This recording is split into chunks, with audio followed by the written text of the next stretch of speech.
ಚಾಮುಂಡೇಶ್ವರಿ ವಿಧಾನಸಭಾ ಕ್ಷೇತ್ರದ ಜಾತ್ಯತೀತ ಜನತಾದಳದ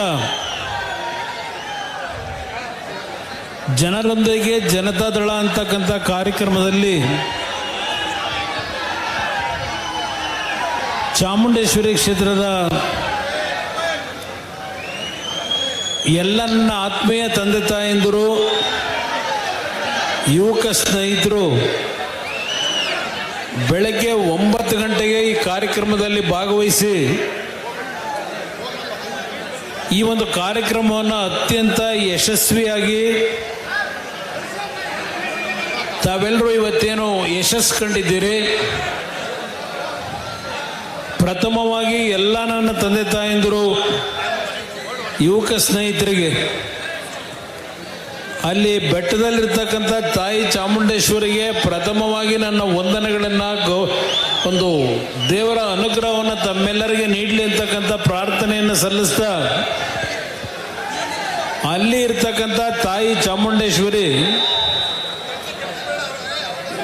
ಪ್ರತಿಮೆಯಾಗಿ ಅಲ್ಲಿ ನಮ್ಮೆಲ್ಲರನ್ನ ಆಶೀರ್ವಾದ ಮಾಡ್ತಾರೆ. ಆದರೆ ನನಗೆ ಶಕ್ತಿ ತುಂಬಿರ್ತಕ್ಕಂಥದ್ದು, ನನಗೆ ನಿಜವಾದ ದೇವರುಗಳು ಇಲ್ಲಿ ಕೂತಿರ್ತಕ್ಕಂಥ ಎಲ್ಲ ನನ್ನ ತಂದೆ ತಾಯಂದಿರು ಅನ್ನೋದನ್ನ ಈ ಸಂದರ್ಭದಲ್ಲಿ ನಿಮ್ಮಗಳಿಗೆ ಹೊಂದಿಸ್ಲಿಕ್ಕೆ ಬಯಸ್ತೇನೆ. ನಾನು ಈ ವಿಷಯವನ್ನು ಹಲವಾರು ಸಭೆಗಳಲ್ಲಿ ಹೇಳ್ತಾ ಇರ್ತೇನೆ ಯಾವಾಗಲೂ.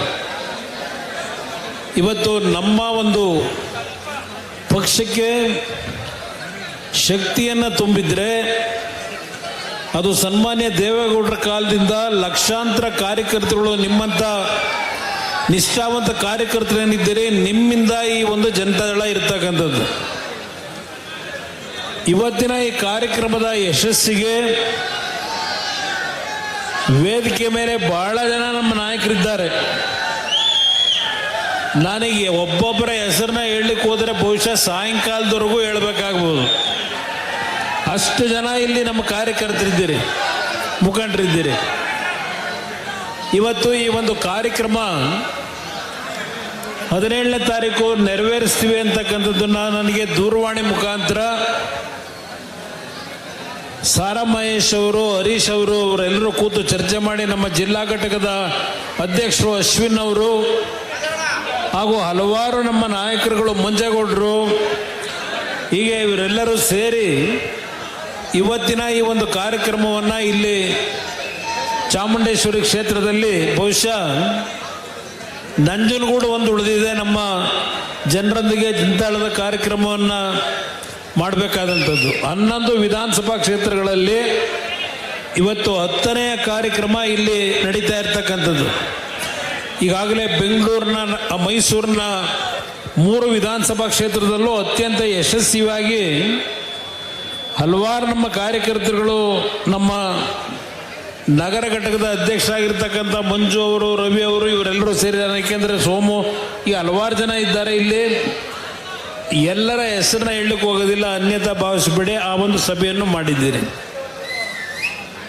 ನನಗೆ ವಿಶೇಷವಾಗಿ ಚಾಮುಂಡೇಶ್ವರಿ ಕ್ಷೇತ್ರದಲ್ಲಿ ಪ್ರಥಮವಾಗಿ ನಾನು ನೆನಪಿಸ್ಕೊಳ್ತಕ್ಕಂಥದ್ದು ನಮ್ಮ ಉದ್ಬೂರು ಮತ್ತು ರಮ್ಮನಹಳ್ಳಿಯ ನನ್ನ ತಂದೆ ತಾಯಂದ್ರೇನಿದ್ದೀರಿ, ಕಷ್ಟಪಟ್ಟು ಜೀವನ ಮಾಡೋರು. 2006 ವಿಧಾನಸಭೆಯ ಉಪಚುನಾವಣೆ, ಆ ಚುನಾವಣೆಯಲ್ಲಿ ನಿಮ್ಮೆಲ್ಲರ ಒಂದು ಆಶೀರ್ವಾದ, ನೀವು ಕೊಟ್ಟಂಥ ಶಕ್ತಿಯನ್ನು ನನ್ನ ಕೊನೆಯ ಉಸಿರಿರೋವರೆಗೂ ಚಾಮುಂಡೇಶ್ವರಿ ಕ್ಷೇತ್ರವನ್ನು ಮರೆಯತಕ್ಕಂಥ ಪ್ರಶ್ನೆ ಇಲ್ಲ ಅನ್ನೋದನ್ನು ಬಹಳ ಸ್ಪಷ್ಟವಾಗಿ ಹೇಳ್ತೇನೆ. ಆ 2006 ಒಂದು ಚುನಾವಣೆ, ಉಪಚುನಾವಣೆ ಅವತ್ತು ನಾವು ನಡೆಸಿದ್ದಲ್ಲ, ಇಲ್ಲಿ ಮುಂದಿರ್ತಕ್ಕಂಥ ನಮ್ಮ ಕಾರ್ಯಕರ್ತರುಗಳು, ನೀವುಗಳು ನಡೆಸಿದಂಥ ಚುನಾವಣೆ ಅದು, ನಿಮ್ಮಿಂದ ನಡೆದಂಥ ಚುನಾವಣೆ ಅದು.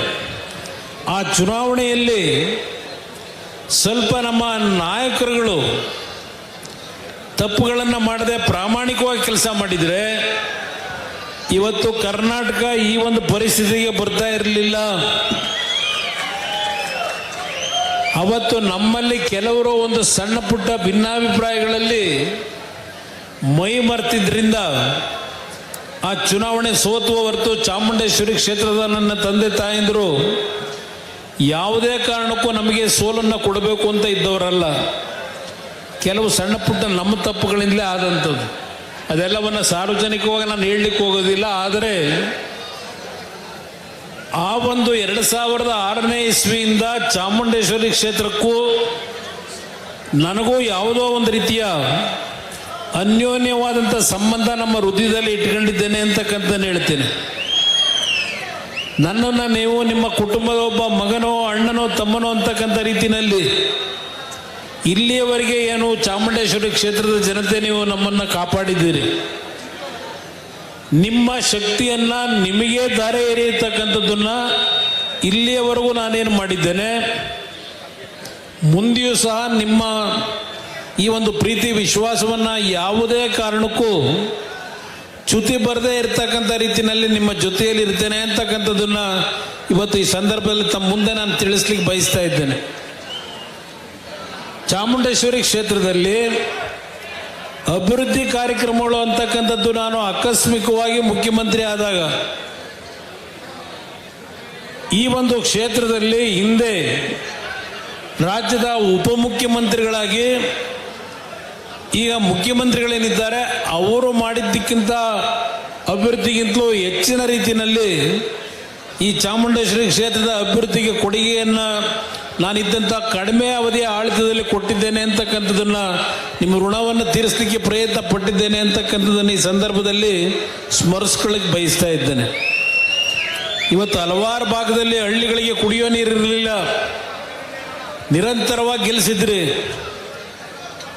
ನಿಮ್ಮನ್ನು ಮರ್ತಂಥದ್ದೇನಿದೆ ಆ ಒಂದು ಜನಪ್ರತಿನಿಧಿಗಳು ಆ ಸಂದರ್ಭದಲ್ಲಿ ಹಲವಾರು ಹಳ್ಳಿಗಳಿಗೆ ನೀರನ್ನು ಕೊಡ್ತಕ್ಕಂಥದ್ದಿರ್ಬೋದು, ಒಳಚರಂಡಿ ವ್ಯವಸ್ಥೆಗಳಿಗೆ ಚಾಲನೆ ಕೊಟ್ಟಂಥದ್ದಿರ್ಬೋದು, ಈಗ ಹಲವಾರು ಯೋಜನೆಗಳನ್ನು ಇವತ್ತು ಚಾಮುಂಡೇಶ್ವರಿ ಕ್ಷೇತ್ರದಲ್ಲಿ ನೀಡಿದ್ದೇವೆ. ಇವತ್ತಿನ ಈಗಿನ ಸರ್ಕಾರ, ನಾನು ಇಲ್ಲಿ ಹರೀಶ್ ಅವರಿಗೆ ಮತ್ತು ಸಾರಾ ಮಹೇಶ್ ಅವರಿಗೆ, ಅಶ್ವಿನ್ ಅವರಿಗೆ, ಮಂಜೇಗೌಡರಿಗೆ ಹಾಗೂ ಎಲ್ಲ ನಮ್ಮ ನಾಯಕರುಗಳಿಗೆ ಇವತ್ತಿನ ಈ ಸಭೆಯನ್ನು ಮಾಡಿ ಅಂತಕ್ಕಂಥ ಒಂದು ತೀರ್ಮಾನ ಅವರೇನು ಮಾಡಿದ್ರು ಅದಕ್ಕೆ ಒಪ್ಪಿಗೆ ಕೊಟ್ಟಿದ್ದು ಯಾರ ವಿರುದ್ಧವಾಗಿ ಈ ಒಂದು ಸಭೆಯನ್ನು ಮಾಡಬೇಕು ಅಂತಕ್ಕಂಥದ್ದಕ್ಕೆ ಈ ಕಾರ್ಯಕ್ರಮ ಅಲ್ಲ. ಇವತ್ತು ಈ ರಾಜ್ಯದಲ್ಲಿ ಕಳೆದ 3 ವರ್ಷದಿಂದ ಆಡಳಿತವನ್ನೇನು ನಡೆಸ್ತಾ ಇದ್ದಾರೆ. ನನಗೆ ಒಂದು ಪ್ರಥಮವಾಗಿ ನನಗೆ 2006-7 ಯಾವೊಂದು ಚುನಾವಣೆಯನ್ನು ನಡೆಸಬೇಕಾದರೆ ಕೆಲವು ಹಳ್ಳಿಗಳಿಗೆ ನಾನು ಭೇಟಿ ಕೊಡಲಿಕ್ಕೆ ಆಗಿರಲಿಲ್ಲ. ಆದರೆ ಇವತ್ತು ನಮ್ಮ ಕುರುಬ ಸಮಾಜದ ಹಲವಾರು ಮುಖಂಡರುಗಳು ವೇದಿಕೆ ಮೇಲೆ ನಿಂತಿದ್ದಾರೆ. ಇಲ್ಲ, ನಮ್ಮಲ್ಲಿ ಬದಲಾವಣೆಯನ್ನು ನಾವು ಕಾಣ್ತಾ ಇದ್ದೇವೆ. ಈಗ ಇವತ್ತು ಈ ಸಂಕೇತ ಇಲ್ಲೇ ನನಗೆ ನಾನು ಯಾವುದೇ ಸಭೆಯಲ್ಲಿ ಯಾವುದೇ ರೀತಿಯ ಒಂದು ತಲೆಗೆ ರುಮಾಲುಗಳನ್ನು ಕಟ್ತಕ್ಕಂಥದ್ದಕ್ಕೆ ಸ್ವಲ್ಪ ಹಿಂಜರಿತೀನಿ. ಆದರೆ ಇವತ್ತು ನಿಮ್ಮ ಮುಂದೆ ಈ ರುಮಾಲನ್ನು ಕಟ್ಟಿಕೊಂಡು ಮಾತಾಡ್ತಾ ಇರ್ತಕ್ಕಂಥದ್ದು ಈ ಚಾಮುಂಡೇಶ್ವರಿ ವಿಧಾನಸಭಾ ಕ್ಷೇತ್ರದಿಂದ ನಾಡಿನ ಕುರುಬ ಸಮಾಜ ಹಾಲು ಮತಸ್ಥರಿಗೆ ಒಂದು ಸಂದೇಶವನ್ನು ಜನತಾದಳ ಯಾರಿಗೆ ಒಬ್ಬರಿಗೆ ನೀವು ಗುತ್ತಿಗೆಯನ್ನು ಕೊಟ್ಟಿಲ್ಲ, ನೀವು ಕುರುಬ ಸಮಾಜದವರು ಜನತಾದಳದ ಪರವಾಗೂ ನಾವು ಇದ್ದೇವೆ, ಜನತಾದಳವು ಕುರುಬ ಸಮಾಜದ ಪರವಾಗಿ ಇದ್ದೇವೆ ಅಂತಕ್ಕಂಥ ಒಂದು ಸಂದೇಶ ಕೊಡಲಿಕ್ಕೆ ನಮ್ಮ ನಾಯಕರುಗಳು ಇವತ್ತೇನು ಕುರುಬ ಸಮಾಜದ ಯುವಕರು ಈ ಒಂದು ರುಮಾಲನ್ನು ಹಾಕಲೇಬೇಕು ಅಂತ ಹಾಕ್ಸಿದ್ದಾರೆ. ಇದು ನಾಡಿನ ಹಾಲು ಮತಸ್ಥರು ಕುರುಬ ಸಮಾಜಕ್ಕೆ ಸಂದೇಶ ಕೊಡಲಿಕ್ಕೋಸ್ಕರವಾಗಿ ಈ ರುಮಾಲನ್ನು ತೊಟ್ಟಿದ್ದೇನೆ. ಈಗ ನಾನು ಹಲವಾರು ವಿಷಯಗಳನ್ನು ನಿಮ್ಮ ಮುಂದೆ ಇಡಬಲ್ಲೆ. ಯಾವ ಕುರುಬ ಸಮಾಜದ ನಾಯಕರು ಅಂತಾರೆ, ಅಹಿಂದ ನಾಯಕರು ಅಂತ ಹೇಳ್ತಾರೆ, ಅವರಿಗಿಂತಲೂ ನಾವು ಒಂದು ಹೆಜ್ಜೆ ಮುಂದೋಗಿ ಘೋಷಣೆ ಮಾಡಲಿಲ್ಲ. ಆದರೆ ಕುರುಬ ಸಮಾಜ ಇರಲಿ, ದಲಿತರಿರಲಿ, ಮುಸಲ್ಮಾನ್ ಬಂಧುಗಳಿರಲಿ, ಎಲ್ಲರ ಬದುಕಿಗೆ ಕಷ್ಟಗಳು ಅಂತಕ್ಕಂಥದ್ದನ್ನು ಬಂದಾಗ ಅವರಿಗೆ ಗೌರವ ಸಲ್ಲಿಸಿದ್ದೇವೆ ಅಂತಕ್ಕಂಥದ್ದಕ್ಕೆ ಒಂದು ಉದಾಹರಣೆ ಇಲ್ಲೇ ಹರೀಶ್ ಅವರು ಮತ್ತು ನಮ್ಮ ಕೆಲವು ನಾಯಕರೆಲ್ಲ ಸೇರಿ ನಮ್ಮ ನಂಜನಗೂಡಿನಲ್ಲಿ ಒಂದು ಘಟನೆ ನಡೆಯಿತು. ಈಗ ಒಂದು 2 ತಿಂಗಳ ಹಿಂದೆ ಒಬ್ಬ ಹೋಟೆಲ್ನಲ್ಲಿ ಕೆಲಸ ಮಾಡ್ತಕ್ಕಂಥ ಒಬ್ಬ ಯುವಕ ಒಂದು ಮೊಬೈಲ್ ಫೋನ್ನಲ್ಲಿ ಒಂದು ಸಂದೇಶ ಕಳಿಸ್ತಾರೆ. ಇದನ್ನು ನೋಡಿದಂಥವರು ಯಾರಾದರೂ ಕುಮಾರಣ್ಣ ಅವರಿಗೆ ಈ ಕುಟುಂಬದ ಸಮಸ್ಯೆನ ತಿಳಿಸ್ಬೇಕು ಅಂತೇಳಿ ಒಬ್ಬ ಹೋಟೆಲ್ನಲ್ಲಿ ಮಾಡಿ ಕೆಲಸ ಮಾಡ್ತಕ್ಕಂಥ ಯುವಕ ಚೇತನ್ನು ಇಲ್ಲಿ ಬಂದಿದ್ದಾನೆ. ಇಲ್ಲಿ ಅವರು ಆ ಒಂದು ವಿಡಿಯೋ ಏನಾಗ್ತಾನೆ, ದೆಹಲಿಯಲ್ಲಿ ನಾನು ಅದನ್ನು ನೋಡಿದಾಗ ನಮ್ಮ PA ತೋರಿಸಿದಾಗ ಮುಂದಿನ ಒಂದು ಪ್ರವಾಸಕ್ಕೆ ನಾನು ಕರ್ನಾಟಕಕ್ಕೆ ಬಂದಾಗ ಮೊದಲು ಭೇಟಿ ಕೊಟ್ಟಿದ್ದು ಯಾವೊಂದು ಆ ಕುಟುಂಬದ ಸಮಸ್ಯೆ ಇತ್ತು ಹುಲ್ಲಳ್ಳಿನಲ್ಲಿ, ನಮ್ಮ ನಂಜನಗೂಡಿನ ಹುಲ್ಲಳ್ಳಿ ಗ್ರಾಮದಲ್ಲಿ. ನೇರವಾಗಿ ಆ ಗ್ರಾಮಕ್ಕೆ ಹೋಗಿ ಆ ಕುಟುಂಬ ಏನೋ ಒಂದು ಸಂಕಷ್ಟದಲ್ಲಿದ್ದರು, ಅವ್ರ ಕಷ್ಟವನ್ನು ಕೇಳಲಿಕ್ಕೆ ಏನೋದೆ, ಇದು ಮೈಸೂರು ಜಿಲ್ಲೆಯಲ್ಲಿ ಯಾವ ಒಂದು ಮುಖ್ಯಮಂತ್ರಿಗಳಿದ್ದಾರೆ ಅವರಿಗೆ ಅವ್ರ ಕಣ್ಣಿಗೆ ಕಾಣಲಿಲ್ಲ. ದೆಹಲಿಯಲ್ಲಿ ಕೆಲಸ ಮಾಡ್ತಕ್ಕಂಥ ಜವಾಬ್ದಾರಿಯನ್ನು ನರೇಂದ್ರ ಮೋದಿಯವರು ನನಗೇನು ಕೊಟ್ಟಿದ್ರು, ನಾನು ಇಡೀ ದೇಶದಲ್ಲಿ ಪ್ರವಾಸ ಮಾಡಬೇಕಾದ್ರೆ ನನ್ನ ಗಮನಕ್ಕೆ ಬಂದ ತಕ್ಷಣ ಅಂಥ ಪ್ರವಾಸವನ್ನು ಮೊಟಕುಗೊಳಿಸಿ ಆ ಕುಟುಂಬಕ್ಕೆ ರಕ್ಷಣೆ ಕೊಡಬೇಕು ಅಂತ ಏನು ಬಂದವು. ಹರೀಶ್ ಅವರು, ಸಾರಾ ಮಹೇಶು, ಮಂಜೇಗೌಡರು ಎಲ್ಲರೂ ಅವತ್ತು ನಾವು ಹೋಗಿದ್ದು. ಆ ಹೆಣ್ಣುಮಗಳನ್ನ ಕರೆಸಿದ್ದೇನೆ. ಇಲ್ಲಿ 2 ಸಣ್ಣ ಮಕ್ಕಳಿದ್ದಾರೆ.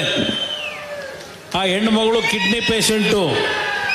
ಗಂಡನಿಗೆ ಗಾರೆ ಕೆಲಸಕ್ಕೆ ಹೋಗ್ತಿದ್ದ, ಅವನಿಗೆ ಆಕ್ಸಿಡೆಂಟ್ ಆಗಿ ಅವನ ಕಾಲು ಸಮಸ್ಯೆ ಆಯಿತು.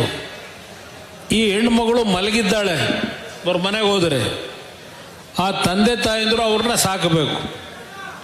ಇಂಥ ಒಂದು ಪರಿಸ್ಥಿತಿನಲ್ಲಿ ಏನು ಅವರ ಮನೆ ಬಾಡಿಗೆ ಮನೆಯಲ್ಲಿದ್ದರು, ಅವ್ರನ್ನ ಖಾಲಿ ಮಾಡಿಸೋದಕ್ಕೆ ಆ ಮನೆ ಓನರ್ ಹೇಳಿದರು. ಈಗ ನಮ್ಮ ಪಕ್ಷದ ವತಿಯಿಂದ ಹರೀಶ್ ಅವರು ಅವ್ರ ಸ್ನೇಹಿತರೆಲ್ಲ ಹೋಗಿ ಆ ಹೆಣ್ಣು ಮಗಳಿಗೆ ಈಗ ಒಂದು ಮನೆಗೆ ವ್ಯವಸ್ಥೆ ಮಾಡಿಕೊಟ್ಟು ಒಂದು ಲೀಸ್ ಬೇಸಿಸ್ನಲ್ಲಿ ಇನ್ನೊಂದು 2 ವರ್ಷದಲ್ಲಿ ನಿಮ್ಮ ಆಶೀರ್ವಾದದಲ್ಲಿ ನಿಮ್ಮ ಸರ್ಕಾರವೇ ಈ ರಾಜ್ಯದಲ್ಲಿ ಬರುತ್ತೆ ಅನ್ನೋದು ಗೊತ್ತು ನನಗೆ. ಏಕೆಂದರೆ ಅವ್ರಿಗೆ ಸೈಟು ಇಲ್ಲ, ಮನೆ ಕಟ್ಕೊಡ್ಲಿಕ್ಕೆ ಸೈಟು ಇಲ್ಲ. ಅದರಿಂದ ಈಗ ಹೊಸದಾಗಿ ಲೀಸ್ಗೆ ಒಂದು ಮನೆ ಕೊಡಿಸಿ ಗಂಡನಿಗೆ ಒಂದು ಸಣ್ಣ ಅಂಗಡಿ, ಪೆಟ್ಟಿಗೆ ಅಂಗಡಿರ ಭೈರಪ್ಪ, ಪೆಟ್ಟಿಗೆ ಅಂಗಡಿಯನ್ನು ಹಾಕಿ ಜೀವನ ಮಾಡಲಿಕ್ಕೆ ಎಲ್ಲ ರೀತಿಯ ಒಂದು ವ್ಯವಸ್ಥೆಗಳನ್ನು, ಮಕ್ಕಳು ಓದಲಿಕ್ಕೆ ಸ್ಕೂಲ್ ಫೀಸಿಂದ ಹಿಡಿದು ಎಲ್ಲ ರೀತಿಯ ಕುಟುಂಬಕ್ಕೆ ಇವತ್ತು ನೆರವು ಕೊಡ್ತಕ್ಕಂಥ ಕಾರ್ಯಕ್ರಮವನ್ನು ನಾವೇನು ಹಮ್ಮಿಕೊಂಡಿದ್ದೇವೆ. ಕೇವಲ ಪ್ರಚಾರಕ್ಕೆ ಇದನ್ನು ಮಾಡ್ತಕ್ಕಂಥದ್ದಲ್ಲ ನಮ್ಮ ಪಕ್ಷದ ಈ ಕಾರ್ಯಕ್ರಮಗಳು. ಇವತ್ತು ಬೆಳಗ್ಗೆ ನಾನು ಮನೆಯಿಂದ ಬರಬೇಕಾದ್ರೆ ಇಲ್ಲಿಗೆ ಒಂದು ನೀನು ಕೂತ್ಕೊಂಬಿಡು ಮನೆಯಿಂದ ಹೊರಡೋದಕ್ಕಿಂತ ಮುಂಚೆ ಒಂದು 500 ಜನ ಮನೆ ಮುಂದೆ ಇದ್ದಾರೆ. ಅದರಲ್ಲಿ ಕ್ಯಾನ್ಸರ್ ಕಾಯಿಲೆ, ಕಿಡ್ನಿ ಕಾಯಿಲೆ, 25 ಲಕ್ಷ 30 ಲಕ್ಷ ಬಿಲ್ ಹಿಡ್ಕೊಂಡ್ಬಂದು ಮನೆ ಮುಂದೆ ಕೂತಿದ್ದಾರೆ. ಒಬ್ಬೊಬ್ಬರಿಗೆ ನಾನು 20 ಲಕ್ಷ 30 ಲಕ್ಷ ಎಲ್ಲಿಂದ ತರಲಿಕ್ಕೆ ಸಾಧ್ಯ ಪ್ರತಿದಿನ?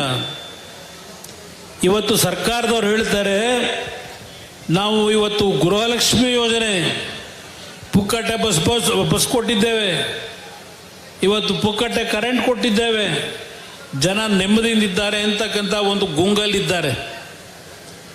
ಕಾಂಗ್ರೆಸ್ನ ನಾಯಕರುಗಳಿಗೆ ಹೇಳಲಿಕ್ಕೆ ಬಯಸ್ತೇನೆ, ನನ್ನ ಮನೆ ಹತ್ರ ಬೆಳಗ್ಗೆ ಒಂದು ಅರ್ಧ ಗಂಟೆ ಬಂದು ಕೂತ್ಕೊಳ್ಳಿ.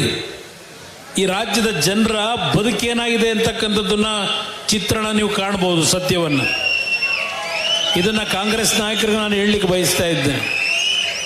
ಇವತ್ತು ಮನೆ ಹತ್ರ ನನಗೆ ಬೆಳಗ್ಗೆ ಇದ್ದರೆ ಮಕ್ಕಳಿಗೆ ಫೀಸ್ ಕಟ್ಟಲಿಕ್ಕೆ ದುಡ್ಡು ಇಲ್ಲ, ನಮ್ಮ ದುಡಿಮೆ ಇವತ್ತು ನಮ್ಮ ಮಕ್ಕಳನ್ನ ಓದಲಿಸ್ಲಿಕ್ಕೆ ಆಗ್ತಾ ಇಲ್ಲ, ಆಸ್ಪತ್ರೆಗೆ ಖರ್ಚು ಮಾಡಲಿಕ್ಕೆ ಈಗಾಗಲೇ ಸಾಲ ಸೋಲ ಮಾಡಿದ್ದೇವೆ, ಮನೆ ಹಾಳು ಮಾಡ್ಕೊಂಡಿದ್ದೇವೆ, ಬ್ಯಾಂಕಲ್ಲಿ ಸಾಲ ತಗೊಂಡಿದ್ದೇವೆ, 2 ಲಕ್ಷ ರೂಪಾಯಿ ಸಾಲ ತಗೊಂಡಿರೋದಕ್ಕೆ 13 ಲಕ್ಷ 14 ಲಕ್ಷ ಕಟ್ಟು ಅಂತಾರೆ. ಇನ್ನೊಬ್ಬ ಒಂದು ಅರ್ಜಿ ಕೊಡ್ತಾನೆ, 38 ಲಕ್ಷ ಸಾಲ ತಗೊಂಡಿದ್ದೆ, 68 ಲಕ್ಷ ಕಟ್ಟಿದ್ದೇನೆ, ಇನ್ನೂ 30 ಲಕ್ಷ ಕಟ್ಟಿ ಅಂತಾರೆ, ನಾನು ಎಲ್ಲಿಂದ ತರಲೋಣ ಅಂತ ಇನ್ನೊಬ್ಬ ಅರ್ಜಿ ಹಿಡ್ಕೊಂಬರ್ತಾನೆ. ಇದು ನಿಜವಾದ ಚಿತ್ರಣ ಇವತ್ತು ನಾವು ಕಾಣ್ತಾ ಇರ್ತಕ್ಕಂಥ. ಇವತ್ತು ಕಾಂಗ್ರೆಸ್ನ ನಾಯಕರುಗಳು ನರೇಂದ್ರ ಮೋದಿಯವರ ಸರ್ಕಾರದ ಬಗ್ಗೆ ಟೀಕೆ ಮಾಡ್ತಾ ಇದ್ದಾರೆ. ಈಗ ಮೊನ್ನೆ ದಿನ 3 ರೂಪಾಯಿ ಪೆಟ್ರೋಲ್ ರೇಟು ಡೀಸೆಲ್ ರೇಟು ಜಾಸ್ತಿ ಆಯಿತು. ಏನು ಕಾಂಗ್ರೆಸ್ನ ಎಲ್ಲ ಮಂತ್ರಿಗಳು ನಮ್ಮ ಮಾಧ್ಯಮದ ಸ್ನೇಹಿತರ ಮುಂದೆ ಕೇಂದ್ರ ಸರ್ಕಾರದ ನೀತಿಯ ಬಗ್ಗೆ ಟೀಕೆ ಮಾಡಿದ್ದು. ಆದರೆ ನಾನು ಸಿದ್ದರಾಮಯ್ಯನವ್ರಿಗೆ ಕೇಳಲಿಕ್ಕೆ ಬಯಸ್ತೇನೆ, ಕಾಂಗ್ರೆಸ್ನ ಮಂತ್ರಿಗಳಿಗೆ ಕೇಳಲಿಕ್ಕೆ ಬಯಸ್ತೇನೆ, ಈ ಕಳೆದ 3 ವರ್ಷದಲ್ಲಿ ವಿದ್ಯುತ್ ಶಕ್ತಿಯ ದರವನ್ನು ಎಷ್ಟು ಏರಿಕೆ ಮಾಡಿದ್ರಿ, ಬಸ್ ಪ್ರಯಾಣ ದರವನ್ನು ಎಷ್ಟು ಏರಿಕೆ ಮಾಡಿದ್ರಿ, ಅಲ್ಲಿಂದ ಸಾಯಂಕಾಲ ನಮ್ಮ ಶ್ರಮಜೀವಿಗಳು ಕೂಲಿ ಕಾರ್ಮಿಕರು ಕೆಲಸ ಮಾಡಿ ಮೈಕೈ ನೋವಿಗೆ ಅಂತ ಹೇಳಿ ಸರ್ಕಾರ ಕೊಡ್ತಕ್ಕಂಥ ಯಾವೊಂದು ಮದ್ಯದ ಬಾಟ್ಲುಗಳು ಎಷ್ಟು ಬಾರಿ ನೀವು ದುಬಾರಿ ರೇಟನ್ನು ಇವತ್ತು ಹೆಚ್ಚುವರಿ ಮಾಡಿದ್ದೀರಿ. ನಿಮ್ಮ ಲ್ಯಾಂಡನ್ನು ಏನಾದರೂ ರಿಜಿಸ್ಟರ್ ಮಾಡಿಸ್ಲಿಕ್ಕೆ ಹೋದರೆ ಲ್ಯಾಂಡ್ ರಿಜಿಸ್ಟ್ರೇಷನ್ ಕಾಸ್ಟ್ ಎಷ್ಟು ಮಾಡಿದ್ದೀರಿ, ಇದೆಲ್ಲ ಪಟ್ಟಿ ತೆಗಿತೀರಪ್ಪ. ಕಾಂಗ್ರೆಸ್ನ ನಾಯಕರುಗಳಿಗೆ ನಾನು ಕೇಳಲಿಕ್ಕೆ ಬಯಸ್ತಾ ಇದ್ದೇನೆ. ಇವತ್ತು 19ನೇ ತಾರೀಕು ದಿಲ್ಲೋ ನಮ್ಮ ತುಮಕೂರಲ್ಲಿ ಸಾಧನಾ ಸಮಾವೇಶ ಮಾಡ್ತಾರಂತೆ. ಸಾಧನಾ ಸಮಾವೇಶ ಇತ್ತೀಚೆಗೆ ನಾನು ಪ್ರಜಾವಾಣಿ ಪತ್ರಿಕೆಯಲ್ಲಿ ಒಂದು ಸುದ್ದಿಯನ್ನು ಗಮನಿಸಿದೆ. ರಾಜ್ಯ ಸರ್ಕಾರದಲ್ಲಿ ಈ ಸರ್ಕಾರ ಬಂದ ನಂತರ ಕಳೆದ 2 ವರ್ಷದಲ್ಲಿ ಸುಮಾರು 712 ಪೊಲೀಸ್ ಅಧಿಕಾರಿಗಳ ಮೇಲೆ ಮೊಕದ್ದಮೆ ಹೂಡಿ ಸಸ್ಪೆಂಡ್ ಮಾಡಿದ್ದಾರೆ, ಅಮಾನತುಗೊಳಿಸಿದ್ದಾರೆ ಈ ಸರ್ಕಾರದಲ್ಲಿ.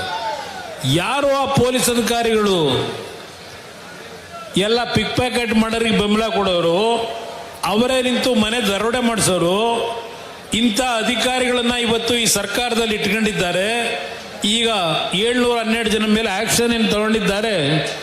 ಸಾಧನಾ ಸಮಾವೇಶ ಅದಕ್ಕೋಸ್ಕರ ತುಮಕೂರಲ್ಲಿ ಮಾಡ್ತಾ ಇದ್ದಾರೆ ಅನ್ನೋದು ನನ್ನ ಅಭಿಪ್ರಾಯ.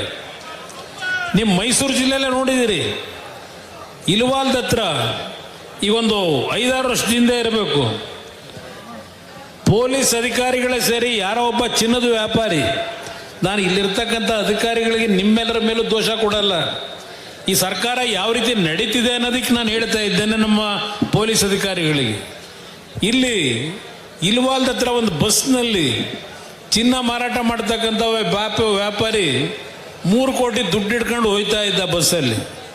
ಇಲ್ವಾಲ್ದ ಹತ್ರ ಬಸ್ಸನ್ನು ನಿಲ್ಲಿಸಿ ಪೊಲೀಸ್ ಅವತ್ತಿನ ಹಿರಿಯ ಅಧಿಕಾರಿಗಳು ಯಾರಿದ್ರು ಅವರೆಲ್ಲ ಸೇರಿ ಆ 3 ಕೋಟಿ ದುಡ್ಡನ್ನು ದರೋಡೆ ಮಾಡಿದಂಥ ವ್ಯಕ್ತಿಗೆ ಮತ್ತು ಯಾವೊಂದು ಪೊಲೀಸ್ ಕಚೇರಿ ಒಂದು ದೇವಸ್ಥಾನ ಇದ್ದಾಗೆ ಆ ಅಧಿಕಾರಿ ಇತ್ತೀಚೆಗೆ ಏನೋ ಒಂದು ಆ ಕಚೇರಿನಲ್ಲಿ ನಡೆಸಿದಂಥ ಚಟುವಟಿಕೆಯಿಂದ ಸಸ್ಪೆಂಡ್ ಅಂತ ಮಾಡಿದ್ರು. ಸಸ್ಪೆಂಡ್ ಮಾಡಿ ಮತ್ತೀಗ ಸಸ್ಪೆಂಡ್ ರಿವೋಕ್ ಮಾಡಿ ಅವ್ರಿಗೆ ಅವಾರ್ಡ್ ಕೊಡ್ತಕ್ಕಂಥ ಕೆಲಸ ಮಾಡಿದ್ದಾರೆ. ಇದನ್ನು ಮಾಡಿದ್ದೇವೆ ಅಂತ ಸಾಧನಾ ಸಮಾವೇಶ ಮಾಡ್ತಾ ಇದ್ದೀರಾ ಸಿದ್ದರಾಮಯ್ಯನವರೇ ಅಂತಕ್ಕಂಥದ್ದನ್ನು ಕೇಳಲಿಕ್ಕೆ ಬಯಸ್ತೀನಿ ನಾನು. ಇವತ್ತು ಇಂಥ ಸರ್ಕಾರ ನೀವೆಲ್ಲ ನೋಡಿದ್ದೀರಿ. ಕಳೆದ 2006, 2007 ಯಾವ ರೀತಿಯಲ್ಲಿ ಸರ್ಕಾರವನ್ನು ನಡೆಸಿದ್ದೆ, ಬಡವರಿಗೋಸ್ಕರವಾಗಿ ಯಾವ ರೀತಿ ಯೋಜನೆಗಳನ್ನು ತಂದಿದ್ವು. ಇವತ್ತು 2018 ರೈತರ ಸಾಲ ಮನ್ನಾ 14 ತಿಂಗಳಲ್ಲಿ 25,000 ಕೋಟಿ ಸಾಲ ಮನ್ನಾ ಯೋಜನೆಗೆ ಹಣ ಕೊಟ್ಟಂಥದ್ದು. ಈಗ ಹಲವಾರು ಕಾರ್ಯಕ್ರಮಗಳ ಬಗ್ಗೆ ನಾನು ಪ್ರಚಾರ ತಗೊಳ್ಳಿಲ್ಲ ಯಾವುದೇ ರೀತಿಯಲ್ಲಿ. ಇವತ್ತು ನಿಮ್ಮ ಬಂಬು ಬಜಾರು ಮೈಸೂರು ನಗರದೊಳಗೆ ಮಳೆ ನೀರು ಬಂದು ಬಂಬು ಬಜಾರ್ ಮುಳುಗಿತ್ತು. ಅಲ್ಲಿ ಒಂದು ರಾತ್ರಿ ಮುಖ್ಯಮಂತ್ರಿಯಾಗಿ ಆ ಪೌರ ಕಾರ್ಮಿಕರ ಮನೆಯಲ್ಲಿ ಒಂದು ಸಣ್ಣ ಜಾಗ ಮಲಗಲಿಕ್ಕೆ ಕಾಲು ನೀಡ್ಕೊಳ್ಳೋಕ್ಕಾಗಲ್ಲ ಅಂತ ಮನೆಗೆ ಬಂದು ರಾತ್ರಿ ಆ ಒಂದು ಪೌರ ಕಾರ್ಮಿಕರ ಮನೆ ಒಳಗೆ ಅವತ್ತು ನಾನೇನು ಒಂದು ಗ್ರಾಮ ವಾಸ್ತವ್ಯದ ಕಾರ್ಯಕ್ರಮ ಮಾಡಿದ್ದೆ, ಅದರ ಮೇಲೆ ನಾನು ತೆಗೆದುಕೊಂಡಂಥ ನಿರ್ಧಾರ ನಿಮ್ಮ ಬಂಬು ಬಜಾರು ಇವತ್ತು ಯಾವ ರೀತಿ ಇದೆ ಅದು ಸಿದ್ದರಾಮಯ್ಯರು ಮಾಡಿದ್ದಲ್ಲ, ಈ ಕುಮಾರಸ್ವಾಮಿ ಕೊಟ್ಟಂಥ ಕಾರ್ಯಕ್ರಮ ಬಂಬು ಬಜಾರ್ನ ಆ ಪುಣ್ಯಾತ್ಮಗರೇ. ಇವತ್ತು JNNURM ಸ್ಕೀಮ್ನಲ್ಲಿ ಹುಬ್ಬಳ್ಳಿ ನಗರಕ್ಕೆ ಅದು ಕೊಡಬೇಕು ಅಂತ ಇದ್ದಂಥದ್ದು, ಅದನ್ನು ನಾನು ಮೈಸೂರು ನಗರಕ್ಕೆ ವರ್ಗಾವಣೆ ಮಾಡಿ ಬೆಂಗಳೂರು ಮತ್ತು ಮೈಸೂರು ನಗರವನ್ನು ಅತ್ಯಂತ ಸುಸಜ್ಜಿತವಾದಂಥ ನಗರವಾಗಿ ಮಾರ್ಪಾಡು ಮಾಡಬೇಕು ಅಂತ ಹೇಳಿ JNNURM ಸ್ಕೀಮ್ನ ಮೈಸೂರು ನಗರಕ್ಕೆ ಕೊಟ್ಟ ಹಿನ್ನೆಲೆ ಇವತ್ತು ಈ ಮೈಸೂರು ನಗರದ ಅಭಿವೃದ್ಧಿಯನ್ನು ನೀವು ಕಾಣ್ತಾ ಇದ್ದೀರಿ. ಸಿದ್ದರಾಮಯ್ಯನವರು ಈ ರಾಜ್ಯದಲ್ಲಿ ಈ ಒಂದು ಜಿಲ್ಲೆಯಲ್ಲಿ ಸುಮಾರು 25-30 ವರ್ಷಗಳ ಆಡಳಿತದಲ್ಲಿ ಕೊಟ್ಟಂಥ ಕಾರ್ಯಕ್ರಮ ಅಲ್ಲ ಅದು. ನಾನಿದ್ದಂಥ 18 ತಿಂಗಳ ಆಡಳಿತದಲ್ಲಿ ಮೈಸೂರು ನಗರವನ್ನು JNNURM ಸ್ಕೀಮ್ನ ವ್ಯಾಪ್ತಿಯಲ್ಲಿ ತರ್ತಕ್ಕಂಥದ್ರ ಮುಖಾಂತರ ಈ ಒಂದು ನಗರದ ಅಭಿವೃದ್ಧಿಗೆ ಕಾರ್ಯಕ್ರಮವನ್ನು ಕೊಟ್ಟಂಥದ್ದು. ಇವತ್ತು ಕೆಲವು ಮನೆಗಳನ್ನು ಕಟ್ತಕ್ಕಂಥ ಯೋಜನೆ ಕೊಟ್ಟೆ ಇದೇ ಚಾಮುಂಡೇಶ್ವರಿ ಕ್ಷೇತ್ರದಲ್ಲಿ. ಈಗ ಹಲವಾರು ರೀತಿಯಲ್ಲಿ ಹೇಳಲಿಕ್ಕೆ ನಾನು ಇವತ್ತು ವಿಷಯಗಳನ್ನು ನನ್ನ ಮುಂದೆ ಇಟ್ಕೊಂಡಿದ್ದೇನೆ. ಇವತ್ತು ಚಾಮುಂಡೇಶ್ವರಿ ಕ್ಷೇತ್ರದಲ್ಲಿ ಈ ಕಾರ್ಯಕ್ರಮವನ್ನು ತಾವೇನು ಏರ್ಪಾಡು ಮಾಡಿ ಯಶಸ್ಸುಗೊಳಿಸಿದ್ದೀರಿ, ಒಂದು ನಿಮ್ಮಲ್ಲಿ ನಾನು ಮನವಿ ಮಾಡೋದು, ಇವತ್ತು ಯಾವ ಕಾಂಗ್ರೆಸ್ ಸರ್ಕಾರ ನನಗೆ ಹೇಳಿದ್ದಾರೆ, ಪಾಪ ಉಪಮುಖ್ಯಮಂತ್ರಿಗಳು ಬಿಡದಿಯ ಇವತ್ತು ಯಾವೊಂದು ಟೌನ್ಶಿಪ್ ಮಾಡಬೇಕು ಅಂತ ಹೊರಟಿದ್ದಾರೆ. ಇವತ್ತು ಸುಮಾರು 3-4 ಸಾವಿರ ಕುಟುಂಬಗಳನ್ನು ಬೀದಿಗೆ ತಂದು ನಮ್ಮ ಹೋರಾಟ ಏನಿದೆ ಅದಕ್ಕೆ ಕೇಳ್ತಾರೆ ಅವರು. ಮೊದಲು ಕೇಂದ್ರ ಸರ್ಕಾರ ಪೆಟ್ರೋಲ್ ಬೆಲೆ ಡೀಸೆಲ್ ಬೆಲೆ ಏರಿಕೆ ಏನು ಮಾಡಿದ್ದಾರೆ ಅದರ ಬಗ್ಗೆ ಮಾತನಾಡಲಿ ಅಂತಕ್ಕಂಥದ್ದು ಹೇಳ್ತಾ ಇದ್ದಾರೆ. ಹೌದು, ಇವತ್ತು ಪೆಟ್ರೋಲ್ ಬೆಲೆ ಡೀಸೆಲ್ ಬೆಲೆ 3 ರೂಪಾಯಿ ಏರಿಕೆ ಆಗಿದೆ. ಅದಕ್ಕೆ ಕಾರಣ ಇವತ್ತು ಯಾವೊಂದು ಅಮೇರಿಕ ಮತ್ತು ಇಸ್ರೇಲ್ ಇಬ್ಬರು ಜೊತೆಗೂಡಿ ಇರಾನ್ನ ಮೇಲೆ ಯುದ್ಧವನ್ನು ಪ್ರಾರಂಭ ಮಾಡಿದ್ರು. ಸುಮಾರು 50-60 ದಿನಗಳ ಕಾಲ ಯುದ್ಧ ನಡೆದಂಥ ಹಿನ್ನೆಲೆ ಇವತ್ತು ತೈಲ ಬೆಲೆ ಏರಿಕೆ ಬರೀ ಇಂಡಿಯಾ ದೇಶದಲ್ಲಿ ಅಷ್ಟೇ ಅಲ್ಲ ಏರಿರ್ತಕ್ಕಂಥದ್ದು. ಸಿಂಗಪುರದಲ್ಲಿ ನಮ್ಮ ಇಂಡಿಯನ್ ರುಪಿನೇ ಲೆಕ್ಕ ಹಾಕಿದ್ರೆ 245 ರೂಪಾಯಿ ಇವತ್ತು ಪೆಟ್ರೋಲ್ ಬೆಲೆ ಲೀಟ್ರಿಗೆ. ಹಾಂಗ್ಕಾಂಗ್ ಹೋದರೆ 216 ರೂಪಾಯಿ. ಪಕ್ಕದ ಪಾಕಿಸ್ತಾನದಲ್ಲಿ 400 ರೂಪಾಯಿ. ಇವತ್ತು ಅದೇ ರೀತಿಯಲ್ಲಿ ಬಾಂಗ್ಲಾದೇಶದಲ್ಲಿ 500 ರೂಪಾಯಿ. ಇವತ್ತು 1 ಲೀಟ್ರ್ ಪೆಟ್ರೋಲ್ ಬೆಲೆ. ನಿನ್ನೆ ದಿನ ನೆದರ್ಲ್ಯಾಂಡ್ನಲ್ಲಿ ಪ್ರಧಾನಮಂತ್ರಿಗಳೊಂದು ಭಾಷಣ ಮಾಡಿದ್ದಾರೆ. ಇವತ್ತಿನ ಈ ಒಂದು ಪರಿಸ್ಥಿತಿ ಏನಿದೆ ಇದನ್ನು ನಾವು ಮುಂಜಾಗ್ರತೆ ಕ್ರಮವನ್ನು ತೆಗೆದುಕೊಂಡು ಸರಿಪಡಿಸದೆ ಹೋದರೆ ಇವತ್ತು ಎಷ್ಟೇ ನಮ್ಮಲ್ಲಿ ಹಣದ ತೈಲಿ ಇದ್ದರೂ ಹಿಂದೆ ಇದ್ದಂಥ ಬಡತನ ಏನಿದೆ ಆ ಬಡತನಕ್ಕೆ ನಮ್ಮ ದೇಶ ಅಷ್ಟೇ ಅಲ್ಲ ಹಲವಾರು ದೇಶದ ಬಡತನವನ್ನು ನಾವು ಕಾಣಬೇಕಾಗ್ತದೆ. ಇವತ್ತು ನಾವು ಎಚ್ಚರಿಕೆಯಿಂದ ನಮ್ಮ ಹೆಜ್ಜೆಯನ್ನು ಇಡಬೇಕು ಅಂತಕ್ಕಂಥದ್ದನ್ನು ನೆದರ್ಲ್ಯಾಂಡ್ನಲ್ಲಿ ಏನು ಪ್ರವಾಸದಲ್ಲಿದ್ದಾರೆ ಭಾಷಣ ಮಾಡಿದ್ದಾರೆ. ಇದನ್ನು ನಾವು ಅರ್ಥ ಮಾಡ್ಕೋಬೇಕಾಗ್ತದೆ. ಯುದ್ಧ ಇವತ್ತು ನಾವು ಕನಸ್ಕೊಂಡಿದ್ವ ಈ ದೇಶದಲ್ಲಿ ವಿಶ್ವದಲ್ಲಿ ಯುದ್ಧ ಈ ಮಟ್ಟಕ್ಕಾಗುತ್ತೆ ಅಂತ ಹೇಳಿ. ಇಲ್ಲ, ಕಾಂಗ್ರೆಸ್ ನಾಯಕರೇನಾದರೂ ಮೊದಲೇ ಕನಸೇನಾದರೂ ಬಿದ್ದಿದ್ರೆ ಈ ಥರ ಇದೆಯಪ್ಪ ಮುಂದೆ ಈ ಥರ ಸರ್ಮಾಡ್ಕ ಅಂತಲಾದರೂ ಹೇಳಬೇಕಾಗಿತ್ತಲ್ಲ. ಈಗ ಅವರೇ ಈ ಸ್ಥಾನದಲ್ಲಿ ಇದ್ದಿದ್ರೆ ಕಾಂಗ್ರೆಸ್ ನಾಯಕರು ಏನು ಮಾಡ್ತಾ ಇದ್ರು, ಕರ್ನಾಟಕದಲ್ಲಿ 5 ಗ್ಯಾರಂಟಿ ಯೋಜನೆ ಕೊಡಬೇಕು ಅಂತ ಹೇಳಿ ನಿಮ್ಮ ಮೇಲೆ ಇಲ್ಲ ಸಲ್ಲದ ರೀತಿಯಲ್ಲಿ ತೆರಿಗೆ ವಿಧಿಸಿರ್ತಕ್ಕಂಥ ಈ ಕಾಂಗ್ರೆಸ್ ನಾಯಕರು ಇವತ್ತಿನ ಒಂದು ಯುದ್ಧದ ಒಂದು ಹಿನ್ನೆಲೆಯಲ್ಲಿ ಏನು ಕೆಲವು ಸಮಸ್ಯೆಗಳು ಪ್ರಾರಂಭ ಆಗಿದೆ. ನಿಮಗೆ ಇವತ್ತು ಅಲ್ಲಿಯ ಕೇಂದ್ರ ಸರ್ಕಾರದ ಬಗ್ಗೆ ಮಾತನಾಡ್ತಕ್ಕಂಥ ನೈತಿಕತೆ ನಿಮ್ಮಲ್ಲಿ ಇದೆಯಾ, ಮೊದಲು ನೀವು ಪ್ರಶ್ನೆ ಹಾಕೋಬೇಕಾಗ್ತದೆ ಅನ್ನೋದನ್ನು ಹೇಳಲಿಕ್ಕೆ ಬಯಸ್ತೇನೆ. ಹಿಂದೆ ಇಂದಿರಾ ಗಾಂಧಿ ಕಾಲದಲ್ಲಿ ಏನಾಗಿತ್ತು, ನೆಹರು ಅವರ ಕಾಲದಲ್ಲಿ ಏನಾಗಿತ್ತು, ಹಲವಾರು ವಿಷಯಗಳನ್ನು ಹೇಳಬಲ್ಲೆ. ಅದರಿಂದ ಇವತ್ತಿನ ಈ ಒಂದು ಕಾರ್ಯಕ್ರಮ ಕೇವಲ ಚಾಮುಂಡೇಶ್ವರಿ ಕ್ಷೇತ್ರದಲ್ಲಿ ನಾವು ಮಾಡ್ತಾ ಇರೋದಲ್ಲ. ಯಾವ JDS ಪಕ್ಷವನ್ನು ಮುಗಿಸಿದ್ದೇವೆ, ನಾನಿದ್ದಾಗ 58 ಸೀಟ್ ಗೆದ್ದಿದ್ವು, ಇವತ್ತು 17 ಸೀಟಿಗೆ ಬಂದಿದ್ದಾರೆ ಅಂತಕ್ಕಂಥ ಮಾತನ್ನೇನು ಹೇಳ್ತಾರೆ ಪದೇ ಪದೇ. ಇವತ್ತು 17 ಸೀಟಿಗೆ ನಾವು ಬಂದಿರಬಹುದು. ಹಲವಾರು ಕುತಂತ್ರದ ರಾಜಕಾರಣದಿಂದ ಈ 17 ಸೀಟನ್ನು ಇವತ್ತು ಕರ್ನಾಟಕ ರಾಜ್ಯದಲ್ಲಿ 75-80 ಸೀಟ್ಗಳನ್ನು ಗೆಲ್ತಕ್ಕಂಥ ನಿಟ್ಟಿನಲ್ಲಿ ಕಳೆದ 5-6 ತಿಂಗಳಿಂದ ನಿಖಿಲ್ ಕುಮಾರಸ್ವಾಮಿ ಅವರ ನೇತೃತ್ವದಲ್ಲಿ ಸುಮಾರು 68-65 ಕ್ಷೇತ್ರಗಳಲ್ಲಿ ಈಗಾಗಲೇ ಯಾವೊಂದು ಜನತಾದಳ ಜನರೊಂದಿಗೆ ಅಂತಕ್ಕಂಥ ಕಾರ್ಯಕ್ರಮದ ಮುಖಾಂತರ ಈ ಪಕ್ಷಕ್ಕೆ ಪುನಶ್ಚೇತನಗೊಳಿಸ್ತಕ್ಕಂಥ ಕಾರ್ಯಕ್ರಮಕ್ಕೆ ನಮ್ಮ ಹಲವಾರು ನಾಯಕರುಗಳು ಇವತ್ತೇನು ನಿಖಿಲ್ ಕುಮಾರಸ್ವಾಮಿ ಅವರಿಗೆ ಭುಜಕ್ಕೆ ಹೆಗಲು ಕೊಟ್ಟು ಹೋರಾಟ ಮಾಡ್ತಾ ಇದ್ದಾರೆ. ನಾವು ಈ ಒಂದು ಕಾರ್ಯಕ್ರಮದ ಸಂಘಟನೆಯನ್ನು ಮಾಡ್ತಾ ಇರತಕ್ಕಂಥದ್ದು ಕುಮಾರಸ್ವಾಮಿ ಮುಖ್ಯಮಂತ್ರಿ ಆಗಬೇಕು ಅನ್ನೋದಕ್ಕಿಂತ ಹೆಚ್ಚಾಗಿ ನಮ್ಮ ರಾಜ್ಯದ ಪರಿಸ್ಥಿತಿಯನ್ನು ಎಲ್ಲಿಗೆ ತೆಗೆದುಕೊಂಡು ಹೋಗಿದ್ದಾರೆ. ಇವತ್ತು 8,26,000 ಕೋಟಿ ಸಾಲ, ಈ ಸರ್ಕಾರ ಮುಗಿಯೋದ್ರೊಳಗೆ 10 ಲಕ್ಷ ಕೋಟಿ ಸಾಲದ ಹೊರೆಯನ್ನು ಇವತ್ತು ನಿಮ್ಮಗಳ ಮೇಲೆ ಹೊರಿಸ್ತಾ ಇದ್ದಾರೆ. ನಿಮಗೆ 2,000 ರೂಪಾಯಿ ಅಂತ ಏನು ಹೇಳ್ತಾರೆ ನಮ್ಮ ತಾಯಂದಿರಿಗೆ, ಆ 2,000 ರೂಪಾಯಿ ಆನಂದ ನೀವು ಪಡ್ತಕ್ಕಂಥದ್ದು ಇವತ್ತಿರ್ಬೋದು.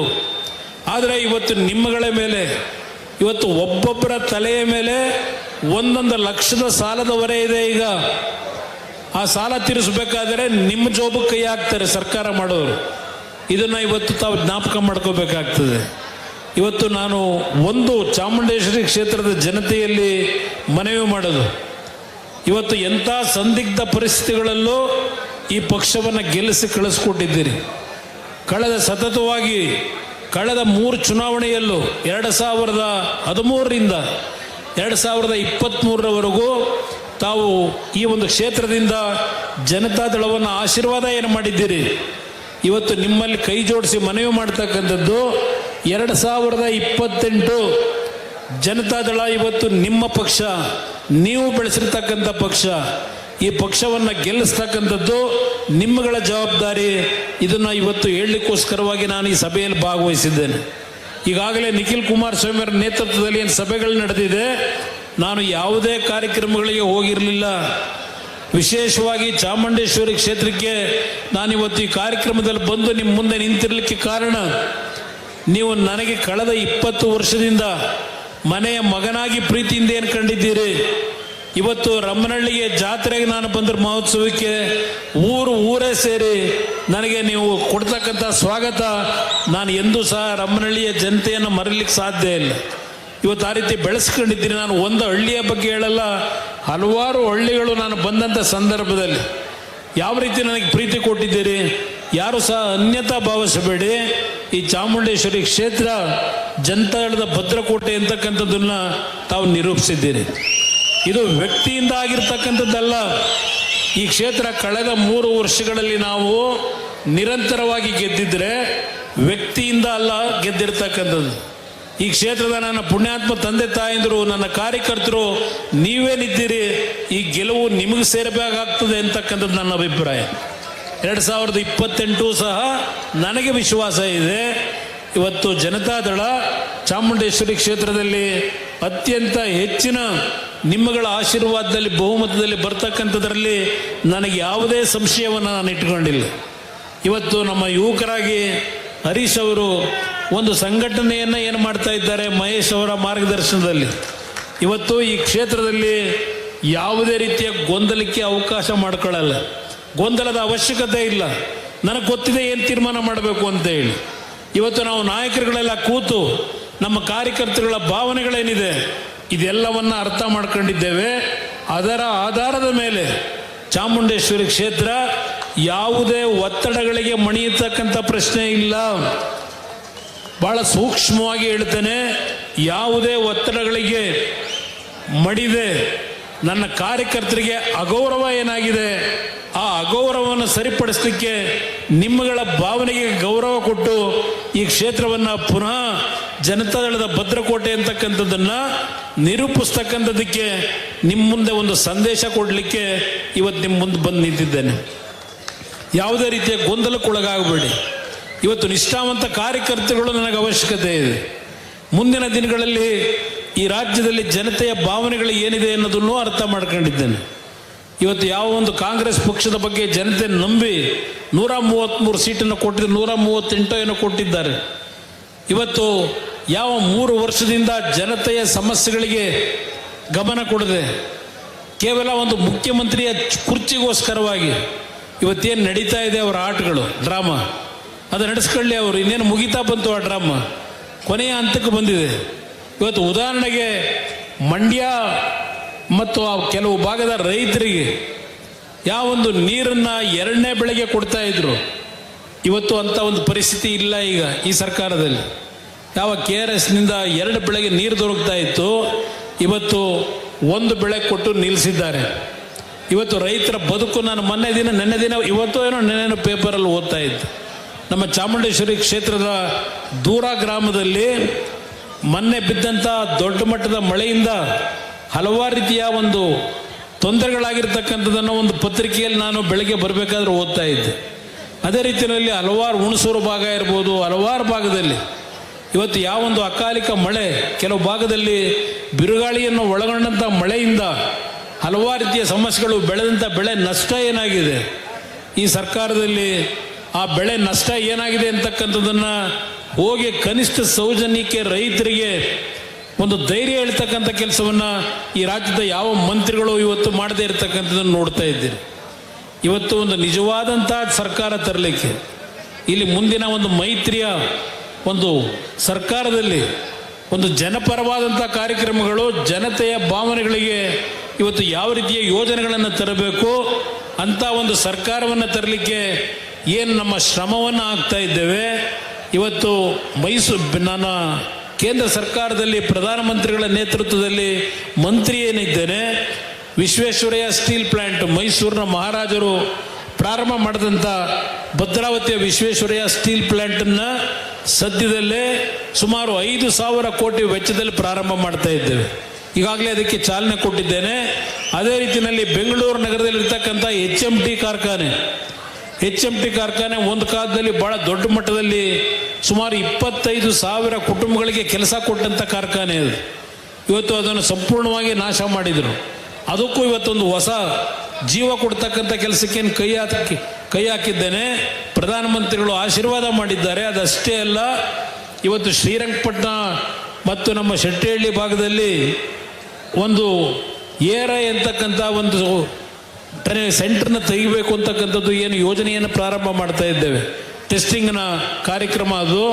ಅದರ ಮುಖಾಂತರ ಹಲವಾರು ಕಾರ್ಖಾನೆಗಳು ಪೂನಾದಲ್ಲಿ ಯಾವ ರೀತಿ ಮಾಡಿದ್ದಾರೆ ಆ ರೀತಿಯ ಕಾರ್ಖಾನೆಗಳು ಪ್ರಾರಂಭ ಆದರೆ ಕೇವಲ ಮಂಡ್ಯ ಜಿಲ್ಲೆಗಷ್ಟಕ್ಕೆ ಅಲ್ಲ, ಮೈಸೂರಿನ ಭಾಗದ ನಮ್ಮ ಯುವಕರಿಗೂ ಉದ್ಯೋಗವನ್ನು ಕೊಡಿಸ್ಲಿಕ್ಕೆ ಇವತ್ತು ಅವಕಾಶಗಳು ಸುಮಾರು 18-20 ಸಾವಿರ ಕುಟುಂಬಗಳ ಬದುಕನ್ನು ಸರಿಪಡಿಸ್ಲಿಕ್ಕೆ ಈಗಾಗಲೇ ARIನ ಟೆಸ್ಟಿಂಗ್ ಸೆಂಟರ್ನ ಅಲ್ಲಿ ತರ್ತಕ್ಕಂಥದ್ದಕ್ಕೆ ಚಾಲನೆಯನ್ನು ಕೊಡ್ತಾ ಇದ್ದೇವೆ.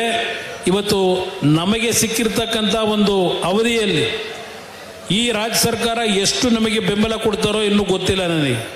ನೋಡ್ತಾ ಇದ್ದೇವೆ. ಮೊನ್ನೆ ನೀವು ಗಮನಿಸಬೇಕು, ಕೇಂದ್ರದ ರಕ್ಷಣಾ ಸಚಿವರು ಆಂಧ್ರ ಪ್ರದೇಶಕ್ಕೆ ಹೋಗಿ ಪುಟ್ಪರ್ತಿ ಹತ್ರ 650 ಎಕರೆ ಭೂಮಿಯನ್ನು ಅಲ್ಲಿಯ ಮುಖ್ಯಮಂತ್ರಿಗಳು ಡಿಫೆನ್ಸ್ ಇಲಾಖೆಗೆ ಕೊಟ್ಟಂಥ ಹಿನ್ನೆಲೆಯಲ್ಲಿ ಅಲ್ಲಿ ಇವತ್ತು ಏರ್ಕ್ರಾಫ್ಟಿಗೆ ಸಂಬಂಧಪಟ್ಟಂಥ ಒಂದು ಕಾರ್ಯಕ್ರಮ ಪ್ರಾರಂಭ ಮಾಡಿದ್ರು ಮೊನ್ನೆ. ಇವತ್ತು ನಮ್ಮ ರಾಜ್ಯದಲ್ಲಿದ್ದಂಥ ಹಲವಾರು ಕಾರ್ಖಾನೆಗಳು ಬೇರೆ ರಾಜ್ಯಗಳಿಗೆ ಹೋಗ್ತಕ್ಕಂಥ ಒಂದು ವಾತಾವರಣ, ಹಲವಾರು ಉದಾಹರಣೆಗಳನ್ನು ಕೊಡಬಲ್ಲೆ. ಸಮಯದ ಅಭಾವದಿಂದ ಪ್ರತಿಯೊಂದು ಹೇಳಲಿಕ್ಕೆ ಹೋಗೋದಿಲ್ಲ. ಆದರೂ ಒಂದು, ಇವತ್ತು ಚಾಮುಂಡೇಶ್ವರಿ ಕ್ಷೇತ್ರದ ನನ್ನ ತಂದೆ ತಾಯಂದಿರು ಬೆಳಗ್ಗೆ 9 ಗಂಟೆಗೆ ಬಂದು ಈ ಕಾರ್ಯಕ್ರಮದಲ್ಲಿ ಭಾಗವಹಿಸಿ ಜನತಾದಳವನ್ನು ನಾವು ಕಟ್ಟಿದ್ದೇವೆ, ಉಳಿಸ್ತೇವೆ, ನಾವಿದ್ದೇವೆ, ನೀನು ಹೆದರಬೇಡ ಅಂತಕ್ಕಂಥ ಸಂದೇಶವನ್ನು ನನಗೆ ಮತ್ತು ನನ್ನ ಎಲ್ಲ ಮುಖಂಡರುಗಳಿಗೆ ಈ ಒಂದು ಕಾರ್ಯಕ್ರಮದ ಮುಖಾಂತರ ನಿಮ್ಮ ಸಂದೇಶ ಏನಿದೆ, ನಿಮ್ಮಲ್ಲಿ ನನ್ನ ಕೊನೆಯ ಉಸಿರಿರೋವರೆಗೆ ಈ ಕ್ಷೇತ್ರವನ್ನು ನಾನು ಮರೆಯತಕ್ಕಂಥವನಲ್ಲ. 2006ರಿಂದ ಯಾವ ರೀತಿ ನಿರಂತರವಾಗಿ ನನಗೆ ಶಕ್ತಿ ಕೊಟ್ಟಿದ್ದೀರಿ, ಇವತ್ತು ನಮ್ಮ ಚಾಮುಂಡೇಶ್ವರಿ ಕ್ಷೇತ್ರದ ಮಹಾಜನತೆ ನಿಮ್ಮ ಮೇಲೆ ನಾನು ವಿಶ್ವಾಸ ಇಟ್ಟಿದ್ದೇನೆ, ನೀವು ಅಷ್ಟೇ ವಿಶ್ವಾಸ ಇಟ್ಟಿದ್ದೀರಿ. ನಿಮ್ಮ ಒಂದು ಆಶೀರ್ವಾದ 2028 ಇವತ್ತು ಕರ್ನಾಟಕ ರಾಜ್ಯದಲ್ಲಿ ಒಂದು ಮೈತ್ರಿ ಸರ್ಕಾರವನ್ನು ರಚನೆ ಮಾಡ್ತಕ್ಕಂಥ ನಿಟ್ಟಿನಲ್ಲಿ ನಿಮ್ಮ ಆಶೀರ್ವಾದವನ್ನು ಬಯಸಿ ಏನು ಬಂದಿದ್ದೇನೆ. ನಿಮ್ಮೆಲ್ಲರ ಈ ಒಂದು ಆಶೀರ್ವಾದಕ್ಕೆ ನನ್ನ ಪ್ರಣಾಮಗಳನ್ನು ಸಲ್ಲಿಸಿ ನಾನು 2 ಮಾತು ಮುಗಿಸ್ತೇನೆ. ಜೈ ಹಿಂದ್, ಜೈ ಕರ್ನಾಟಕ. ಮತ್